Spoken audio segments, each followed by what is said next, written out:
जन स्वराज अभियान के 71वें दिन पूर्वी चंपारण के ढाका प्रखंड के 12वां फतेह मोहम्मद पंचायत में प्रशांत किशोर ने पदयात्रा के दौरान एक जनसभा को संबोधित किया। उन्होंने कहा कि जिस राज्य को बेहतर बनाने के संकल्प के साथ निकले हैं, उसकी समस्याएं जमीन पर उतरकर देखने आए हैं कि आपकी तकलीफ क्या है, आपको किन बातों से परेशानी है। आगे उन्होंने कहा कि आखिर 40 सालों में बिहार आज देश के सबसे पिछड़े राज्यों में क्यों शामिल है। इसके साथ ही प्रशांत किशोर ने कहा कि बिहार की सारी समस्याएं पेड़ की टहनी के समान है, जो उसकी मूल समस्याओं का प्रधान जड़ है। इसलिए एक बार अच्छी सरकार आने से जड़ का समाधान हो जाए तो पेड़ की टहनियों की समस्याओं का भी समाधान हो जाएगा।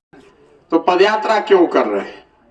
पदयात्रा का एक लक्ष्य यही है कि जिस समाज को हम लोग बेहतर बनाना चाहते हैं, जिस राज्य को बेहतर बनाना चाहते हैं, पहले जमीन पर उतरकर ये देखें तो सही कि आपकी तकलीफ क्या है, आपको किन बातों से परेशानी है।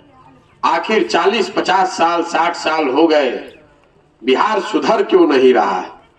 50 साल पहले भी बिहार देश का सबसे गरीब राज्य था और आज भी देश का सबसे गरीब राज्य बिहार ही है। कुछ तो ऐसी बात है जो लोगों के पकड़ में नहीं आ रही है। कोई आदमी कहता है कि भैया शिक्षा सुधर जाए तो बिहार सुधर जाए, कोई कहता कि भ्रष्टाचार सुधर जाए तो ठीक हो जाए, कोई कहता कि कुछ होके चाहे ना भैया रोजगार होके के चाहिए, किसी के नजर में सड़क बनना चाहिए, किसी के लिए कृषि सुधरना चाहिए, किसी के लिए नहर का पानी बाढ़ का समस्या सुलझाना चाहिए। लेकिन इन सारे समस्याओं को आप पेड़ की टहनी समझ लीजिए, अलग अलग टहनी है।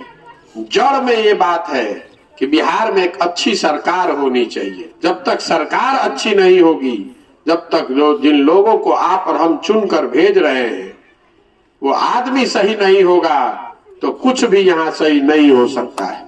यह आपका भ्रम है कि शिक्षा ठीक हो जाए तो बिहार सुधर जाए।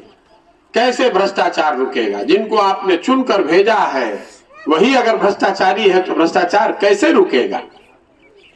आप जिनको चुनकर शिक्षा मंत्री बनाते हैं वो खुद ही लूट में लगा हुआ है, वही पेपर लीक कर रहा है, उसको शिक्षा की कोई चिंता ही नहीं है, तो कैसे शिक्षा सुधर जाएगी?